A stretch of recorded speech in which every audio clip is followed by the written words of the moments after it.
Ok, pourquoi est-ce que rejeter des clients va littéralement faire exploser ton agence ou ton business de prestation de services en ligne? Donc, dans cette vidéo, je vais parler de ce point-là qui est vraiment très peu discuté. Donc, si tu es une agence ou un business de prestation de services en ligne et que tu as cette logique où en fait tu te dis, bon, si la personne a l'argent, je la signe, etc. J'essaie d'avoir un maximum de clients, de cash flow, etc. Dans cette vidéo, je vais essayer d'apporter un peu de nuance à ça, te parler d'une des grosses erreurs que j'ai faites et qui m'a franchement fait perdre beaucoup d'argent et qui a un peu empiété sur ma capacité à être focus et à avoir confiance en moi et en mon business. Je vais te permettre en fait d'éviter cette erreur. Je vais t'expliquer pourquoi est-ce que c'est hyper important de savoir rejeter des clients. Je vais te montrer la différence entre un bon et un mauvais client pour que tu puisses discerner entre ces deux scénarios-là. Et surtout, je vais te montrer comment est-ce que tu peux faire en sorte de ne travailler que avec des bons clients, des clients qualifiés. Donc, si tu es quelqu'un qui a une agence ou un business de prestation de services en ligne et que tu te reconnais là-dedans, reste jusqu'à la fin. Je vais t'apporter comme d'habitude énormément de valeur. Je vais te montrer comment faire en sorte de travailler qu'avec les meilleurs clients pour ton agence. Donc, comme d'habitude, si tu es nouveau dans la chaîne, je m'appelle Abdé, j'ai une agence que j'ai pu scaler entre 10 et 15K par mois de cash collecté, on fait environ 20K de revenus par mois. Et j'aide d'autres personnes du coup qui sont dans une situation similaire, qui veulent avoir un business de prestation de services en ligne, une agence, peu importe, et qui veulent passer des vacances comme ça, sympa, en fait pouvoir scaler avec des méthodes actuelles qui marchent en 2024. Donc j'y vais directement sur le sujet que tu es venu voir aujourd'hui. Donc la première chose qui est hyper importante à comprendre, c'est vraiment ce côté inégalité entre les clients. Ok, tous les clients ne se valent pas dans le sens où il y a certains clients qui vont t'apporter du confort. Ok, ils vont te faciliter la vie, etc. Il y a des clients qui vont au contraire te pourrir la vie. Donc c'est un peu le concept de la loi de Pareto. Je ne sais pas si tu es familier avec ça, mais c'est le fameux 20-80. Et je me suis retrouvé à avoir exactement ce genre de pattern pour ce qui est des clients, ok, pour ton agence. Tu as 20% des clients qui vont t'apporter 80% du revenu et tu as aussi 20% des clients qui vont t'apporter 80% du mal de tête, du stress, de la charge mentale, de la charge de travail. Et il faut vraiment que tu comprennes ce concept-là en fait pour pouvoir être à même de discerner. Ok, ce client-là, il m'apporte très peu en termes de revenus, en termes de réputation, etc. Il me rend à côté la vie très difficile. Ok. Donc ça, c'est vraiment un concept à comprendre. Tous les clients ne se valent pas. Maintenant, quels sont les risques en fait pour toi et pour ton agence de travailler en fait avec ce genre de mauvais clients? Donc le premier, et c'est probablement un des plus importants, c'est la difficulté à leur obtenir des résultats. Et tu te reconnais peut-être là-dedans si tu as travaillé avec certains clients et tu donnais littéralement tout. Tu faisais tout pour leur obtenir des résultats, tu donnais beaucoup plus, genre 2, 3, 4, 5 fois plus qu'avec les autres clients, mais tu n'arrivais pas à leur générer des résultats pour une raison que tu ignorais. Donc ça, c'est un truc qui, si tu vois que ça t'arrive de manière récurrente, c'est probablement pas toi le problème. Okay, si tu as déjà pu délivrer pour certains clients et que tu vois qu'il y a un certain type, un archétype de client pour lequel tu n'arrives jamais à délivrer, c'est probablement que c'est pas de ta faute. C'est probablement qu'ils sont dans une situation où en fait, tu peux pas les aider. Littéralement, tu peux pas les aider. Et c'est un peu l'idée de, tu sais, si une voiture elle marche pas, tu auras le mec qui va penser que, je sais pas, juste en remplaçant le moteur, tout va fonctionner. Et en fait, tu sais, il y a un problème dans les roues, il y a un problème ici, il y a un problème là. En fait, il y a plein de petits problèmes sur plusieurs composantes qui impactent tous la performance du coup de la voiture ou le bon fonctionnement de la voiture. C'est pareil dans ton business. Il y a plein de gens qui pensent que j'ai juste besoin du système de prospection magique, etc. Mais mec, non, t'as pas de niche, ton offre elle est mauvaise. T'existes pas sur Internet. Enfin, il y a plein de problèmes qui amènent le résultat, le point de douleur en question. Ok? Et c'est pas juste une problématique. Donc ça, c'est le premier point à vraiment comprendre, c'est que souvent l'échec il est multifactoriel. Okay? Les raisons de l'échec elles sont multifactorielles. Donc là, le premier point à bien comprendre, c'est que si tu vois qu'un client t'arrive pas à lui obtenir des résultats, essaye de faire vraiment un état des lieux sur sa situation. Quelle est la différence entre lui et les autres clients pour lesquels tu as des résultats? Probablement, comme je te l'ai dit, si tu as été capable d'obtenir des résultats pour d'autres clients, ça veut dire que tu es bon dans ce que tu fais. Ok? Et que le problème ne vient pas nécessairement de toi. Donc, l'autre point, c'est vraiment le côté frustration et doute. En fait, quand tu commences à galérer en fait, à générer des résultats pour un client donné, tu vas être dans une situation où tu vas commencer à douter de toi-même. Tu vas dire, attends, mais pourquoi j'y arrive pas, machin. Et le client, généralement, il va renforcer ce doute sur toi. Il va dire, on n'a pas de résultats, machin, il va pester, etc. Dans ces moments-là, encore une fois, prends du recul. Okay? Si tu l'as fait pour d'autres personnes ou pour toi-même, par exemple, il n'y a aucune raison pour que ça ne marche pas. Pour une autre personne, du coup, qui est dans la même situation, dans laquelle tu as pu avoir des résultats. Okay? Et c'est là la grosse nuance, en fait, c'est que la plupart du temps, ils ne sont pas dans la même situation. les gens avec qui tu as pu deliver vraiment à haut niveau, de la bonne qualité, etc., ils étaient contents, bah, ils étaient dans une situation bien spécifique. Et c'est hyper important que tu vois ces caractéristiques-là et que tu les compares avec ces clients-là avec lesquels tu n'arrives pas à avoir des résultats, tout simplement. Et il y a un autre côté là-dessus aussi, c'est que en fait, ça vient d'un état d'esprit. Ils appellent ça en anglais scarcity mindset. C'est quand tu sais, cet état d'esprit de pénurie un peu, tu te dis, ah, faut que je signe des clients, etc. Ça part d'un état d'esprit où tu te dis, en fait, il n'y a pas assez de clients. Il faut vraiment que tu travailles là-dessus. Si le fait de voir de la donnée, okay, des chiffres de manière très rationnelle, okay, si tu es quelqu'un d'assez cartésien, va chercher ce genre de chiffres. Okay. Demande à ChatGPT combien il y a de personnes dans ma niche. C'est quoi la taille du marché? Combien il y a d'argent qui circule dans cette niche? Okay. Et quand tu vas voir des chiffres comme ça, tu vas voir 50 milliards par an dans cette niche, etc. Là, tu vas dire, ok, peut-être qu'il n'y a pas une pénurie de clients. Peut-être que si je ne travaille pas avec cette personne, ma vie ira bien, je pourrai trouver d'autres clients. Souvent, ça part de ça. Ça part de cette idée de « Oh, il n'y a pas assez de clients, j'ai trop de concurrents, comment je vais pouvoir en trouver d'autres, etc. » Si je perds ce client-là, mon agence va cracher, il représente la moitié de mon budget, etc. Enfin, mon revenu. Donc ça, vraiment, essayer de travailler sur ça. Regarde des vrais chiffres, ok, pour essayer de t'enlever cette réaction qui est en réalité émotionnelle et qui vient d'une croyance limitante comme quoi l'argent est rare, les clients sont rares, etc. Et crois-moi, c'est faux. C'est faux. Il y a des gens dans ta niche, etc., qui signent 200 clients par mois et voilà, ils ont les mêmes 2 yeux que toi, le même cerveau que toi, la même bouche que toi, les mêmes membres que toi, ils n'ont rien de spécial. Ok, c'est juste qu'ils mettent en place les bons inputs pour pouvoir atteindre ce résultat désiré. Donc ensuite, l'idée, c'est que tu comprennes en fait pourquoi en fait tu dois vraiment targeter ces bons clients-là, ok, et comment faire la différence entre les bons clients et les mauvais clients. Et c'est ce que je t'ai pris ici dans mes notes. Au passage, si tu te demandes pourquoi je regarde sur le côté, j'ai mon PC à côté où il y a toutes mes notes. Donc ici, il faut que tu te mettes dans une position où en fait tu travailles qu'avec les clients qui ont déjà du proof of concept et qui ont déjà une machine qui marche à peu près. Okay, c'est plus facile en fait de faire rouler plus vite une voiture qui roule déjà que de construire une voiture de A à Z et faire en sorte qu'elle roule un peu. Okay, donc l'idée ici, c'est que tu vois la voiture qui roule déjà, etc. Tu vas arriver, peut-être tu vas remplacer le moteur, tu vas mettre un moteur plus puissant et des roues pour pouvoir assumer la vitesse à laquelle tu vas aller, etc. Mais construire une voiture de zéro, ça va être compliqué. Okay, même si au final elle va rouler moins vite que la voiture que tu vas accélérer.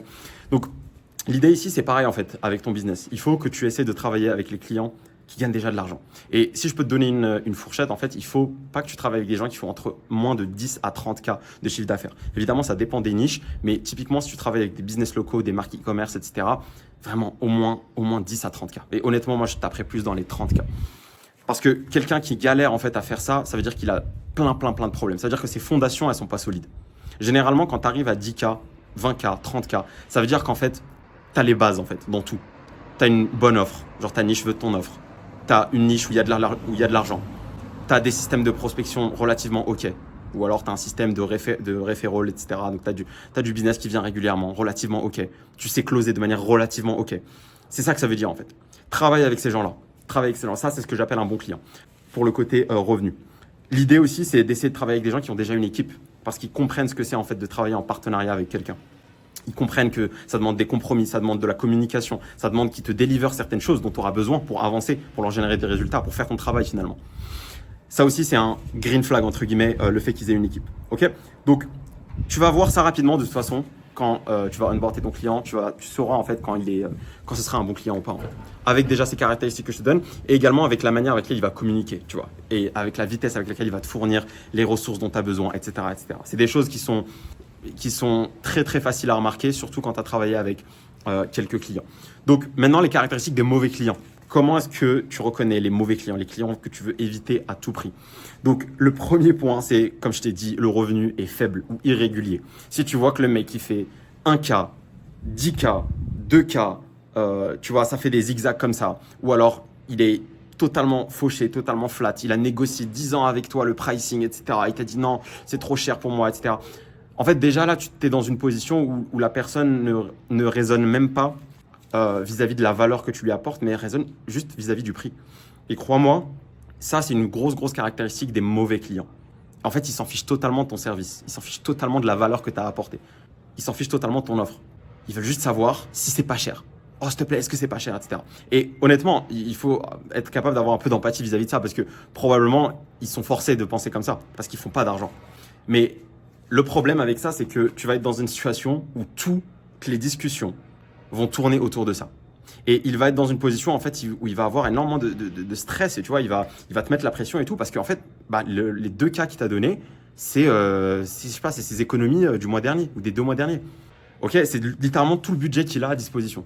Et encore une fois, ça va créer une sorte de cycle vicieux, je sais pas comment on dit, où en fait, il va être stressé, il va te presser, il va te dire vite les résultats. Du coup, toi, tu vas prendre des décisions peut-être que tu n'aurais pas dû prendre, irrationnelles, émotionnelles, parce que du coup, tu veux lui faire plaisir, tu veux plus qu'il stresse. Et c'est comme ça qu'on court à la catastrophe, littéralement. Donc ça, c'est une caractéristique aussi que tu vas reconnaître. Peu ou pas de clients. Si la personne n'a pas eu beaucoup de clients, du coup, c'est vraiment lié au revenu également. Pas de contenu, pas de présence en ligne. Vraiment, vraiment, les personnes qui n'existent pas sur Internet. Et je te le dis à toi aussi, du coup, si tu es dans ce cas-là, il faut que tu existes sur Internet. J'ai fait une vidéo sur ce contenu-là, comment devancer 99% des agences. Je t'invite à la voir. C'est l'avant-dernière vidéo avant celle-là, ou un truc comme ça. Donc, voilà, hyper important. Il faut qu'ils existent sur Internet. Un autre point aussi, c'est les attentes irréalistes. Et ça, honnêtement, genre pour être honnête avec toi, j'ai vu ça tellement de fois. C'est-à-dire que la personne, t'arrives, tu lui fais une promesse, etc., terre à terre, tu lui vends pas la lune, tu vois, tu lui racontes pas des histoires, etc. Et en fait, dès que vous commencez à travailler ensemble, elle va commencer à avoir des attentes irréalistes. Elle se dit, attends, ça fait 48 heures qu'on a commencé, pourquoi j'ai pas de leads, machin. Littéralement, je te parle en connaissance de cause, j'ai littéralement vécu ça. Ok, je suis dans le marché US, mais bon, les êtres humains sont tous pareils. Et ça, c'est vraiment un autre red flag en fait que tu veux vraiment pas avoir parce que tu vas être dans une situation où tu vas perdre ton temps sur votre Slack ou je sais pas quelle plateforme vous communiquez ou WhatsApp et tu vas essayer de communiquer avec lui, le rassurer, etc. Donc ça, c'est vraiment hyper chiant et vraiment je t'invite à éviter ça. Donc voilà comment on reconnaît les mauvais clients. Maintenant, j'ai envie de t'expliquer comment est-ce que tu peux qualifier tes prospects, comment tu peux faire en sorte de vraiment éviter ce genre de mauvais clients. Donc il y a un process simple que j'aime utiliser. L'idée ici, c'est déjà dans ton booking form, okay, dans ton Calendly, ou même dans ton process de setting, si tu as délégué ça, donc avant même qu'il book le rendez-vous, c'est de poser des questions qui sont reliées du coup à toutes ces problématiques que je viens de mentionner. Donc typiquement, poser des questions sur le revenu actuel, poser des questions sur la présence online, lui dire est-ce que tu peux me donner ton Insta, est-ce que tu peux me donner ton LinkedIn. Évidemment, tu adaptes la plateforme à la niche, hein. Tu ne vas pas chercher des plombiers sur Instagram. Essayer d'évaluer si le prospect en fait est prêt à investir sur lui tout simplement. Okay, avec une question très simple. Moi, ce que j'aime demander, typiquement pour mon agence, c'est si la solution fait sens pour vous. Okay, si c'est exactement ce dont vous avez besoin, est-ce que vous êtes prêt à investir tout simplement. Et j'ai des amis entrepreneurs qui mettent même le prix directement. Et je trouve ça vraiment pas mal. Ils disent voilà, le prix c'est ça. Est-ce que si la solution fait sens à 100% pour vous, vous êtes prêt à investir? Oui, non. S'il met non, il est disqualifié immédiatement. Parce qu'il n'y a pas de raison. Moi, je suis dans une situation différente parce que bon, je travaille avec différentes offres, etc., notamment à la performance. Mais si tu es dans une situation où tu as un frais flat, okay, un frais d'installation ou peu importe, un frais de service, qualifie-les. Est-ce qu'ils sont à même d'investir dans leur business si la solution est conforme à ce qu'ils recherchent? Okay, si ça fait sens et si c'est ce dont ils ont besoin. Pardon. Okay, c'est vraiment hyper important. Également, donc, demander le revenu, hein, ça c'est vraiment, juste demande le revenu, à quel niveau de revenu tu es, tu lui mets des brackets, des intervalles, et vraiment être direct, en fait. C'est vraiment ce côté être hyper direct. Parce que c'est pas, et même si on est en France et que l'argent, le revenu c'est tabou, vous êtes dans un partenariat business, en fait. Vous êtes là pour faire de l'argent ensemble. Pourquoi est-ce qu'il cacherait son revenu? Ça n'a absolument aucun sens. Ça n'a absolument aucun sens. Pourquoi est-ce qu'il cacherait son revenu? Tu es là pour l'aider à augmenter son revenu. Pourquoi est-ce qu'il te le cache? Il faut que tu saches où il est pour pouvoir l'aider à atteindre l'endroit où il veut être. Ok, donc hyper important. Donc vraiment focus-toi sur ça pour pouvoir qualifier tes prospects. Et aussi un autre truc que j'aimerais te rajouter, c'est vraiment essayer de voir quand tu checks sa présence en ligne, etc. De voir en fait, est-ce que c'est quelqu'un de relativement régulier, etc. Est-ce que c'est quelqu'un qui prend son business au sérieux? Et souvent ça, tu le vois en ligne en fait. Est-ce que c'est quelqu'un de consistant? Est-ce qu'il poste relativement régulièrement? Est-ce que c'est quelqu'un qui met du contenu de valeur? Est-ce que c'est quelqu'un qui interagit avec son audience, etc. Ok, donc voilà vraiment mes tips vis-à-vis de ça. Et maintenant, je vais finir avec vraiment tous les avantages que tu auras à en fait travailler avec des prospects qualifiés. L'idée ici, c'est que je t'explique pourquoi est-ce que ta vie va être tellement plus simple et que tu vas faire beaucoup plus d'argent. Il faut que tu comprennes premièrement que le temps, c'est le seul truc qui est rare en fait dans ta vie en réalité. C'est le seul truc que tu vas perdre de manière inéluctable. Tu vas jamais le récupérer. Et donc, au lieu d'avoir peur de ne pas trouver d'autres clients, aie peur de perdre du temps avec les mauvais clients. Parce que si tu alloues ton temps à de mauvais clients, ça veut dire l'implication directe à ça, c'est que tu n'alloues pas ton temps à d'autres clients qui auraient pu éventuellement être bons. Ok? Donc vraiment, pense-y comme ça en fait. Dis-toi, Ne te dis pas, oh, j'ai un client, il m'a donné de l'argent, cool, j'avance dans ma vie. Non, dis-toi, est-ce que ce client est bon? Ok, auquel cas, très bien, j'ai fait une bonne décision. Mais si le client est pas bon, bah, tu es dans une situation, en fait, tu as donné ton temps à un mauvais client et que tu aurais pu le donner à un bon client. Et quand tu mets ça en perspective, ça change vraiment ta manière de voir les choses. N'aie pas ce scarcity mindset, comme je t'ai dit. Les clients, il y en a. Il y en a plus qu'il ne t'en faut, honnêtement. La plupart d'entre vous qui regardez cette vidéo, vous aimeriez probablement atteindre 10-15 cas par mois pour être vraiment bien dans votre vie. Ok, pouvoir aller où vous voulez, profiter de votre vie. Les clients, il y en a largement assez, plus que ce qu'il ne t'en faut.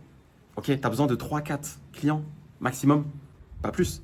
Le temps, par contre, il s'écoule inéluctablement. Et si tu l'alloues aux mauvaises personnes, tu peux vraiment, vraiment le regretter. C'est pour ça que je te dis que allouer ce temps-là aux meilleurs clients va littéralement faire exploser en fait ton business. Moi, personnellement, quand j'ai commencé à vraiment qualifier ces clients-là et plus prendre de calls avec des personnes qui n'étaient pas qualifiées dans mon agence, ça a littéralement tout changé. Ça a littéralement changé. Je passais mon temps à faire des trucs qui étaient beaucoup plus importants pour mon business, faire du contenu, créer des systèmes, etc., parler aux bons clients, les closer encore et encore, améliorer les résultats que j'essaie d'avoir pour les clients qui sont bons. Donc ça, c'est vraiment hyper, hyper important. Et l'autre point aussi, c'est que ça va t'aider à entrer si tu veux, dans une nouvelle identité en fait vis-à-vis de toi. C'est que tu seras quelqu'un qui te respecte, qui respecte ton temps. Tu vas te mettre dans une position où tu seras en mode, moi, je travaille avec quelqu'un qui mérite mon temps. Et c'est vrai, et tu auras raison en fait de penser comme ça. Ok, tu auras vraiment raison parce que si tu ne te respectes pas, les gens vont le voir. Si tu as ce mindset, comme je t'ai dit, de pénurie où tu es en mode, oh, un client, t'es needy, tu vois, comme on dit dans le dating game. Si tu as ce genre d'énergie, en fait, les clients vont le sentir. Et ça va te faire rentrer dans un cycle vicieux, dans un cercle vicieux. Je sais pas comment on dit. Donc voilà là-dessus. J'espère que cette vidéo t'a été utile. J'espère que tu vas pouvoir mettre ça en place. Ne travaille pas avec des clients qui ne sont pas qualifiés. Tu vas impacter ton revenu, tu vas impacter ta santé mentale, tu vas impacter tes niveaux d'énergie tout simplement. Tu vas impacter ta confiance en toi. Et tu vas commencer à détester ton business. Et honnêtement, je te parle encore une fois en connaissance de cause et j'ai des amis entrepreneurs qui ont été dans la même situation. C'est des erreurs qu'on fait, mais dont il faut tirer des enseignements. Ok, c'est pas grave si tu es encore dans les premières étapes et que tu essaies de signer tes premiers clients. Continue, c'est bien, mais il faut vraiment que tu implémentes ça au plus vite pour pouvoir avoir un business qui est sain et que tu aimes et sur lequel vraiment tu as envie de t'investir encore plus. Comme d'habitude, passe à l'action là-dessus. J'espère que tu as apprécié cette vidéo, même si le format il est un peu différent d'habitude. Et je te dis à la prochaine. Si tu es intéressé par travailler avec moi, tu veux scaler ton agence, etc., tu as le lien, tu as mon calendrier en bio comme d'habitude. À la prochaine, passe à l'action et déchire tout.